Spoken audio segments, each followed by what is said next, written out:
کہ قوموں کے لیے چیلنجز یہ کوئی نیگیٹو چیز نہیں ہے، منفی چیز نہیں ہے، بلکہ چیلنجز کے ساتھ ہمیشہ اپارچونٹیز، مواقع وابستہ ہوتے ہیں۔ پروفیسر ٹوائنبی ایک مشہور مورخ گزرے ہیں جنہوں نے دنیا کی مختلف تہذیبوں کی تاریخ لکھی ہے بہت گہرائی کے ساتھ، اور مختلف تہذیبوں، سویلائزیشنز کے عروج و زوال کے اسباب کا تجزیہ کیا ہے۔ تقریباً 12 جلدوں میں ان کی جو کتاب ہے وہ بہت اس موضوع پر اتھارٹی مانی جاتی ہے۔ تو پروفیسر ٹوائنبی کے اس پورے تجزیے کا خلاصہ یہی ہے کہ دنیا میں جتنے بڑے سویلائزیشنز ابھرے ہیں وہ سب کے سب چیلنجز کے بطن سے ابھرے ہیں۔ کسی قوم پر جب بڑی مصیبت آتی ہے، بڑی آفت آتی ہے، بڑی مشکل درپیش ہوتی ہے، تو اس مشکل اور اس آفت سے مقابلے کے لیے اس کی کریٹیو انرجیز، اس کی تخلیقی توانائی بیدار ہو جاتی ہے، اور اسی کے نتیجے میں عروج کا سفر شروع ہوتا ہے۔ تو ساری انسانی تاریخ اس بات پر گواہ ہے۔ تو میں سمجھتا ہوں کہ اللہ تبارک و تعالیٰ کی سنت ہے، اور ہمیں یہ امید رکھنی چاہیے کہ انشاءاللہ موجودہ حالات کے بطن سے بھی ہندوستان کے مسلمانوں کے لیے خیر پیدا ہوگا، اور ہو سکتا ہے کہ اللہ تبارک و تعالیٰ کی بڑی مشیت کا حصہ ہو کہ وہ ہندوستان کے مسلمانوں کے لیے ترقی اور عروج کے ایک نئے دور کا آغاز کرنا چاہ رہا ہو، اور اس کے لیے آزمائشوں کی یہ بھٹی دہکائی گئی ہو۔ تو ہمیں یہ امید بھی رکھنی چاہیے، اور ساتھ ہی ساتھ ہمارا طریقہ، ہمارا اپروچ ایسا ہونا چاہیے کہ یہ حالات واقعتاً ایک نشت ثانیہ کا، احیاء کا، عروج کا ذریعہ بنے۔ یہ ہم کو اور پیچھے ڈھکیلنے کا اور ہماری پسماندگی کا، رسوائی کا نقطۂ آغاز نہ ہو، بلکہ عروج کا نقطۂ آغاز ہو۔ تو اس کے لیے آپ سب قائدین کو اور قوم کے، ملت کے رہبروں کو خصوصی احتیاط کرنی ہوگی، خصوصی اس کے لیے اپروچز اختیار کرنے ہوں گے۔ یہ میری پہلی گزارش ہے کہ ہندوستان کے مسلمانوں کے مسائل کا حل میرے نزدیک کوئی شارٹ ٹرم حل نہیں، کوئی شارٹ ٹرم سولوشن نہیں، اس کے لیے لانگ ٹرم سولوشن درکار ہے۔ یہ ہم کو سمجھنا ہوگا۔ ابھی تک ہم نے اس بات کو گہرائی سے سمجھا نہیں، اور یہ ہمارے مسائل کی ایک بڑی اہم جڑ ہے۔ جس دن ہم یہ سمجھ جائیں گے کہ یہ ان مسائل کے حل کے لیے ایک لمبی لڑائی کی ضرورت ہے، لانگ ٹرم اسٹرگل کی ضرورت ہے، کوئی شارٹ ٹرم سولوشن اس مسئلے کا نہیں ہے، تو میں سمجھتا ہوں کہ یہ سمجھ ہی بہت سی راہوں کو خود بخود کھولے گی۔ اگر ہم مسائل کو آئسولیٹڈ دیکھیں کہ وقف کا مسئلہ ہے، لنچنگ کا مسئلہ ہے، فرقہ پرستوں کا مسئلہ ہے، فلاں مسئلہ ہے، یہ سب مسئلے نہیں ہیں، یہ سمپٹمز ہیں، یہ علامتیں ہیں، یہ بخار اور کھانسی ہے، یہ موشنز ہیں۔ اس کے علاج سے مسئلہ حل نہیں ہوگا۔ مسئلہ آپ اس اصل بیماری کو ایڈریس کیجئے، اور اس طویل المیعاد سولوشن پر توجہ دیجئے، جس کے بغیر یہ مسائل مسلسل آتے رہیں گے، مستقل آتے رہیں گے۔ ٹھیک ہے، ہم احتجاج بھی کریں گے، وہ بھی ضروری ہے، پیراسیٹامول کھائیں گے وقتی سولوشن کے لیے، لیکن اس کو مسئلے کا حل نہیں سمجھیں گے۔ ہم فرقہ پرست قوتوں کو ہرائیں گے سیاسی محاذ پر، لیکن وہ ایک چھوٹا سا پارٹ ہے، ٹیمپرری سولوشن ہے، وہ مستقل حل نہیں ہے۔ وہ پیراسیٹامول ہے، وہ ڈولو 650 ہے، وہ بیماری کا مکمل علاج نہیں۔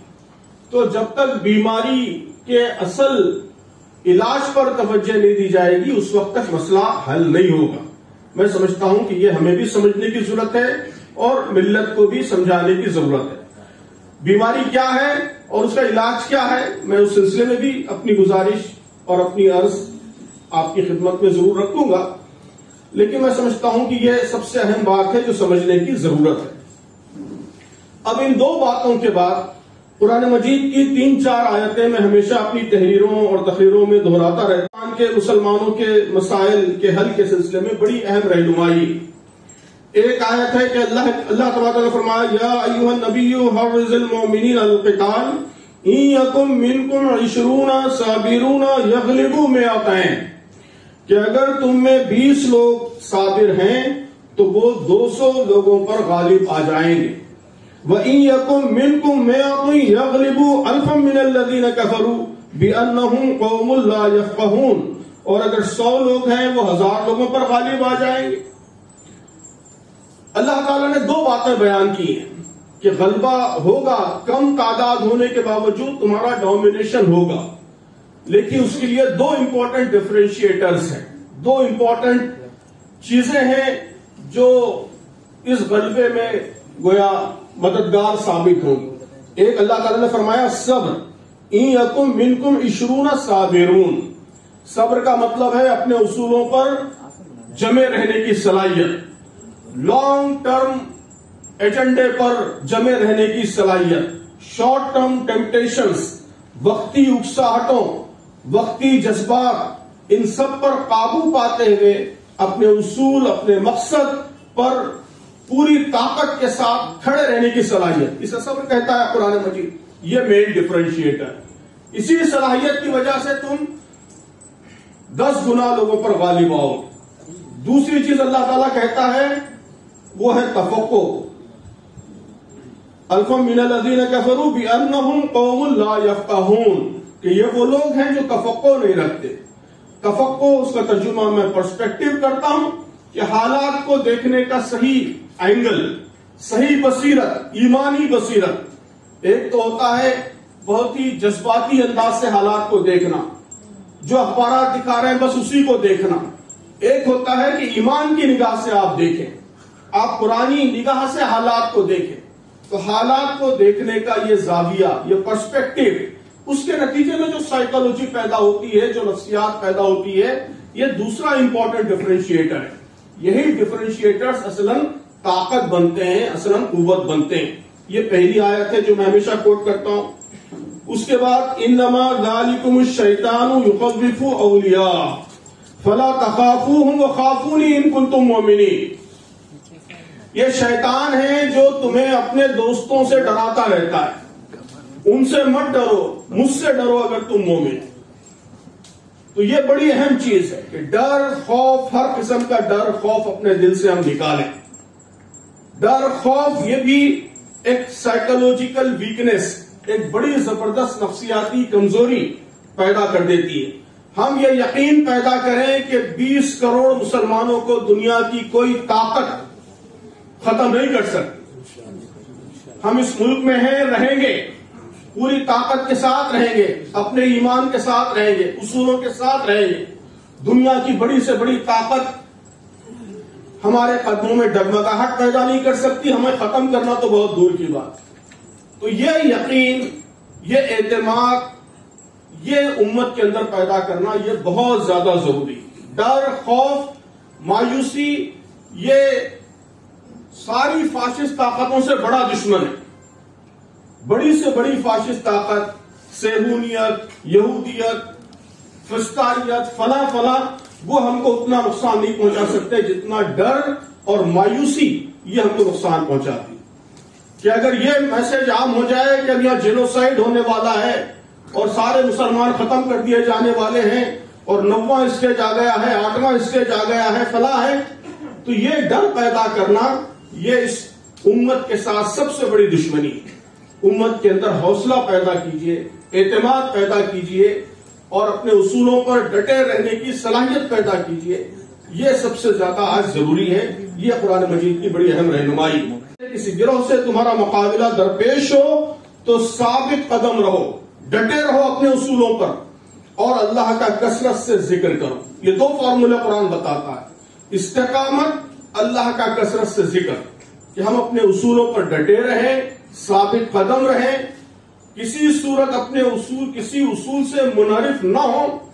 میں ہمیشہ کہتا ہوں کہ perseverance is the most effective form of resistance, کہ کسی ظلم کی مزاحمت کا سب سے مؤثر طریقہ استقامت ہے، کہ آپ اپنے اصولوں پر ڈٹ جائیے، کچھ مت کیجیے، اپنے اصولوں پر ڈٹ جائیے، کہ ہم کسی چیز پر کمپرومائز کرنے کے لیے تیار نہیں ہیں۔ تو یہ استقامت یہ خود سب سے بڑی مزاحمت ہے ظلم کے خلاف، اور اسی مزاحمت کی ضرورت ہے آج، یہ امت کے اندر مزاج پیدا ہو۔ تو یہ جو آیتیں ہیں، ان سب آیتوں میں آپ دیکھیے کہ صبر یعنی اپنے اصولوں پہ استقامت، ڈٹے رہنا، ڈٹ کر مزاحمت کرنا، حالات کا سامنا کرنا، لانگ ٹرم پرسپیکٹو کے ساتھ چیزوں کو دیکھنا، لانگ ٹرم سولوشن پر نگاہوں کو جمانا، یہ گویا اصولی رہنمائی ملتی، اور یہی رہنمائی میں سمجھتا ہوں کہ اس کی آج امت میں اس میسج کو عام کرنے کی ضرورت ہے۔ دو بڑے اہم نکات، ان باتوں کی طرف بھی ہمارے دانشوروں نے اور مقررین نے اشارہ فرمایا ہے، اور سبھی کی باتوں میں کچھ نہ کچھ ان باتوں کے حوالے سے اشارے آئے ہیں۔ میں صرف خلاصہ بیان کر رہا ہوں۔ دو باتیں، پہلی بات تو یہ ہے کہ اس ملک میں یہ جو حالات پیدا ہوئے ہیں اس کا ایک بڑا امپورٹنٹ سورس پبلک اوپینین، رائے عامہ ہے۔ تو آئندہ لانگ ٹرم مسئلے کا حل یہ ہے کہ اس ملک کی رائے عامہ بدلے، اس ملک کا پبلک اوپینین بدلے۔ یہ بات ہمیں اچھی طرح سمجھنی چاہیے کہ اگر رائے عامہ میں اسلام دشمنی عام ہو جائے، رائے عامہ میں مسلمانوں کے سلسلے میں نفرت کی فضا پیدا ہو جائے، شک کی فضا پیدا ہو جائے، دوری پیدا ہو جائے، اسلام کے بارے میں غلط فہمیاں رائے عامہ میں پیدا ہو جائیں، تو یہ چیز ہر جگہ اثر انداز ہوتی ہے۔ صرف حکومت بدلنے سے مسئلہ حل نہیں ہوتا کہ اگر مرکزی حکومت بدل جائے، کوئی اور حکومت آ جائے، اگر رائے عامہ نگیٹو ہو تو اس حکومت پر بھی اس کا دباؤ ہوگا۔ سیکولر پارٹیاں بھی وہ کسی مسلمان کے ساتھ اسٹیج شیئر کرتے ہوئے ڈریں گی۔ آپ کے بنگال میں یہ سچویشن نہیں ہے الحمدللہ، یہ ہم نے دیکھا کہ چودھری صاحب کیبنٹ منسٹر ہیں، علماء بھی اسٹیج شیئر کرتے ہیں، یہ سب ہے۔ اللہ تعالیٰ اس سچویشن کو باقی رکھے یہاں پر۔ لیکن ملک کے اور علاقوں میں آپ دیکھیے کہ مسلمان کے ساتھ اسٹیج شیئر کرتے ہوئے سیکولر پارٹیاں ڈرتی، سیکولر پارٹیاں کسی مسئلے پہ بولتے ہوئے ڈرتی، وقف کے مسئلے پہ بولتے ہوئے ڈر رہی ہے آج ملک کے کئی علاقوں میں۔ یہ کس لیے ہے؟ اس لیے کہ رائے عامہ میں ایک نگیٹیوٹی پیدا ہو گئی، کورٹس رائے عامہ کا دباؤ محسوس کرتی ہے، بیوروکریسی رائے عامہ کے دباؤ میں کام کرنے لگتی ہے، میڈیا، ہر چیز پر اثر پڑتا ہے۔ تو سب سے اہم لانگ ٹرم سولوشن یہ ہے کہ اس ملک کی رائے عامہ اسلام کے سلسلے میں بدلے، رائے عامہ میں پازیٹیوٹی آئے۔ پروفیسر افسر صاحب نے بڑی اہم بات کہی کہ اس کے لیے ضروری ہے کہ سب سے پہلے ہم اپنے ذہن سے یہ نکالیں کہ ہم مائنورٹی، اپنے گھیٹوں سے نکلیں، عام لوگوں سے رابطہ بنائیں، غیر مسلموں سے رابطہ بنائیں، برادران وطن سے رابطہ بنائیں، ان کے ذہنوں پر اثر انداز ہونے کی کوشش کریں۔ میں ہمیشہ کہتا ہوں کہ ہندوستان کے مسلمانوں کا آج کے حالات میں آئندہ 5 برس کے لیے سب سے امپورٹنٹ ٹارگٹ یہ ہونا چاہیے، سب سے امپورٹنٹ ٹارگٹ، بڑی اہم بات ہے، سب سے امپورٹنٹ ٹارگٹ یہ ہونا چاہیے کہ 5 سال کے اندر ہم یہ سچویشن بنائیں کہ یہاں کا کوئی غیر مسلم اسلام کے بارے میں، مسلمانوں کے بارے میں اپنا اوپینین وہ میڈیا کے ذریعے نہ بنائے بلکہ مسلمانوں سے رابطے کے ذریعے بنائے، کہ ایک عام غیر مسلم کو اسلام کیا ہے وہ میڈیا نہ بتائے، مسلمان بتائے، مسلمان سے رابطے کے نتیجے میں اس کا وہ اوپینین بنے۔ دیکھیے جہاں ڈائریکٹ ہیومن ریلیشن شپ ہوتی ہے وہاں میڈیا کامیاب نہیں ہوتا کبھی، میڈیا وہی کامیاب ہوتا ہے جہاں ہیومن ریلیشن شپ ابسینٹ ہوتی، کہ آپ اپنے کسی گہرے اور قریبی دوست کے بارے میں معلومات کے لیے میڈیا پر بھروسہ نہیں کرتے، میڈیا سے اس کے بارے میں معلومات نہیں حاصل کرتے، اس سے رابطے کے ذریعے حاصل کرتے ہیں۔ لیکن رابطہ اگر نہیں ہے ڈائریکٹ تو پھر میڈیا پہ آپ ڈیپینڈ ہوتے ہیں، پھر آپ کی معلومات کا سورس میڈیا بنتا ہے۔ تو اگر یہاں کے غیر مسلموں کا ذہن میڈیا بنا رہا ہے، اسلام کے بارے میں نگیٹیوٹی میڈیا پھیلا رہا ہے، سوشل میڈیا پھیلا رہا ہے، اس میں ہمارا بھی قصور ہے کہ ہمارا راست رابطہ نہیں، ہمارا راست رابطہ ہو جائے گا خود بخود میڈیا کا اثر کمزور ہو جائے گا۔ بنگال میں آپ یہ ہدف طے کیجئے، یہاں 33% مسلمان ہیں، یعنی ہر 2 غیر مسلموں کے ساتھ ایک مسلمان، تو ہر مسلمان اگر یہ طے کر لے کہ آئندہ 1 سال میں صرف 2 غیر مسلم بھائیوں کا ذہن بدلوں گا، ان کی ساری غلط فہمیاں دور کروں گا، ساری نفرت ختم کروں گا، اسلام سے ان کو قریب کروں گا، تو آپ بتائیے خود بخود فضا سدھر جائے گی، بدل جائے گی۔ ہر سیکشن یہ کام کرے، جو اسٹوڈنٹس ہیں وہ اسٹوڈنٹس میں کام کریں، جو امپلائیز ہیں امپلائیز میں کام کریں، تاجر ہیں تاجروں سے ملیں، خواتین سے ملیں، لڑکیاں لڑکیوں سے ملیں۔ تو کیا یہ مشکل ٹارگیٹ ہے؟ بالکل مشکل ٹارگیٹ نہیں ہے، ضرورت صرف اس چیز کو اہم سمجھنے کی اور اس پر توجہ دینے کی۔ تو میں سمجھتا ہوں کہ سب سے اہم ہدف وہ پبلک اوپینین ہے۔ پبلک اوپینین اگر بدلے گا اس ملک کا، اس کا اثر ہر چیز پر پڑے گا، پالیٹکس پر پڑے گا، عام ریلیشنز پر پڑے گا، میڈیا پر، جوڈیشری پر، ہر چیز پر اس کا اثر پڑے گا۔ تو یہ ایک مہماتی انداز میں ہمیں یہ کام ٹیک اپ کرنے کی ضرورت ہے۔ ہر محلے کے ذمہ دار لوگ، مساجد کمیٹیوں کے لوگ، ملی قائدین، NGOs، طلبہ کی تنظیمیں، نوجوان، خواتین، یہ سب اس محاذ پر لگیں اور کوشش کریں کہ اس ملک کی رائے عامہ کو ہم متاثر کریں، یہاں کے پبلک اوپینین کو ہم متاثر کریں۔ تو یہی لانگ ٹرم سولوشن ہے، یہی کینسر کا علاج، یہی کڈنی ٹرانسپلانٹیشن۔ اس کے بغیر ہمارے پروٹیسٹ یعنی پیراسیٹامل اگر قیامت تک بھی چلتے رہیں گے، مسئلے کا حل نہیں نکلے۔ تو اس اصل سولوشن پر ہم توجہ مرکوز کریں، پہلا۔ دوسرا ہمارے بزرگوں نے اشارہ کیا ہے، وہ اس امت کا امپاورمنٹ، اس کو مضبوط بنانا ہے۔ یہ سب مسائل اس لیے ہیں کہ ہم کمزور ہیں۔ ہے جرم ضعیفی کی سزا مرگ مفاجہ، تقدیر کے قاضی کا یہ فتویٰ ہے ازل سے، ہے جرم ضعیفی کی سزا مرگ مفاجہ۔ تو جرم ضعیفی، اس کو دور کرنا، اپنے آپ کو مضبوط بنانا، طاقتور بنانا، امپاور کرنا، یہ میں سمجھتا ہوں یہ سب سے امپورٹنٹ لانگ ٹرم سولوشن ہے۔ اس محاذ پر آپ کی ریاست میں سب سے زیادہ کام کرنے کی ضرورت ہے، کیونکہ مسلمانوں کے حالات میں بھی بنگال، آسام کے مسلمانوں کے بارے میں کہا جاتا ہے کہ یہاں کافی کمزوری ہے۔ تو ہم تعلیم میں اب لوگوں کو اٹھائیں، معیشت میں اٹھائیں، تجارت میں اٹھائیں، پولیٹیکلی ان کو امپاور کریں، سوشلی امپاور کریں۔ یہ بڑے پیمانے پہ مہم چلانے کی ضرورت ہے۔ ظاہر ہے امپاورمنٹ کا مطلب کسی ایک میدان میں نہیں، تعلیم کی بھی اپنی اہمیت ہے، معیشت کی اہمیت ہے، تجارت کی اہمیت ہے، پولیٹیکل امپاورمنٹ کی اہمیت ہے، سب سے زیادہ ہمارے اخلاق اور کردار کی اہمیت ہے، وہ بھی ایک طاقت کا سرچشمہ ہے، سورس ہے۔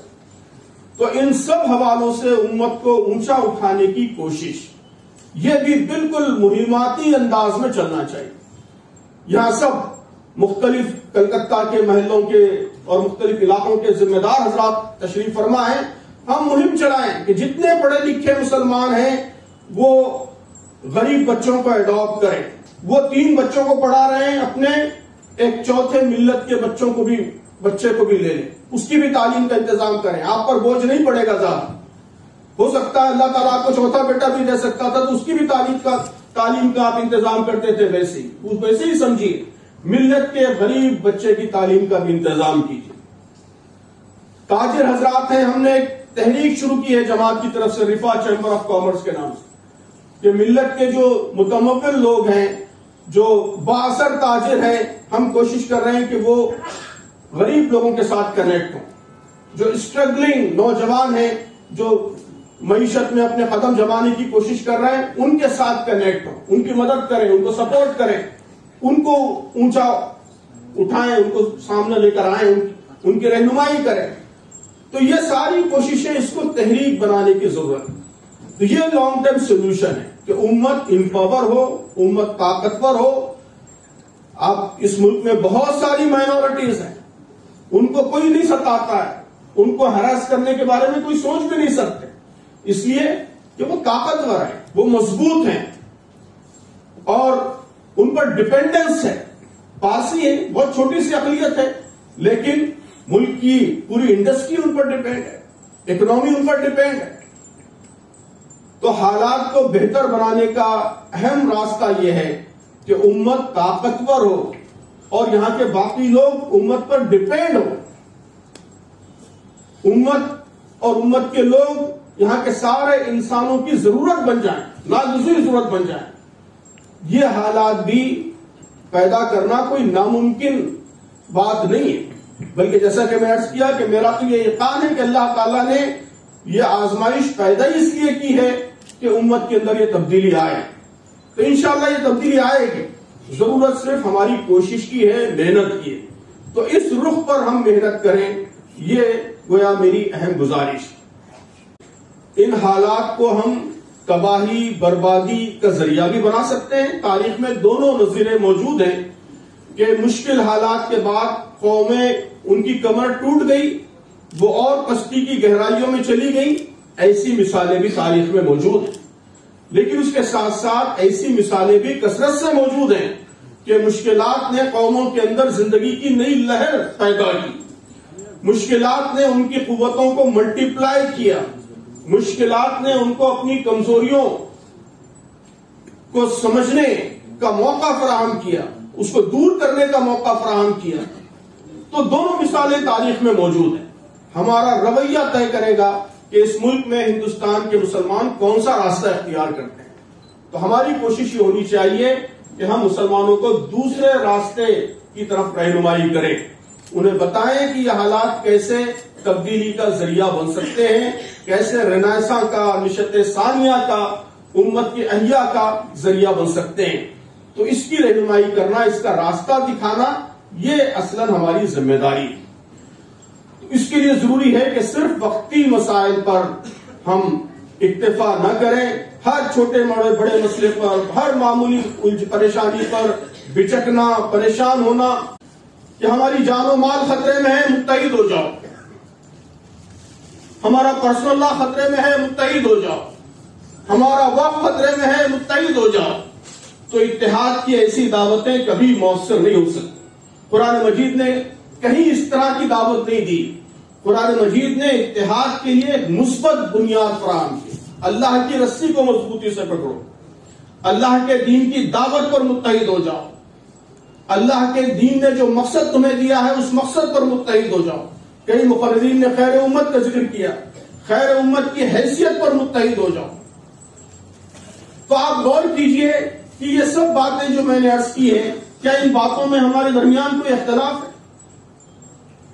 کیا ہمارے درمیان اس بات میں اختلاف ہے کہ یہاں کے غیر مسلموں تک اسلام کا پیغام پہنچنا چاہیے, ان کی غلط فہمیاں دور ہونی چاہیے؟ اس میں ہمارے بریلوی بھائی, شیعہ بھائی, تبلیغی بھائی, دیوبندی بھائی سب متفق ہیں. تو ہم اس کے لیے متحد ہوں کہ ہم یہ کام کریں. امت کی اصلاح ہو, اس میں کس کو اختلاف ہے؟ تو ہم اس کام کے لیے متحد ہوں. امت مضبوط ہو, امپاور ہو, اس میں کس کو اختلاف ہے؟ ہم اس کے لیے متحد ہوں. ابھی ربیع الاول کا مہینہ چل رہا ہے, کیا ہم سب بریلوی, دیوبندی, اہل حدیث, جماعت اسلامی سب مل کر ہم یہ کوشش نہیں کر سکتے کہ ایک ربیع الاول ہم اس طرح منائیں کہ اللہ کے نبی صلی اللہ علیہ وسلم کی سیرت یہ ہمارے بنگال کے برادران وطن کو بتائیں؟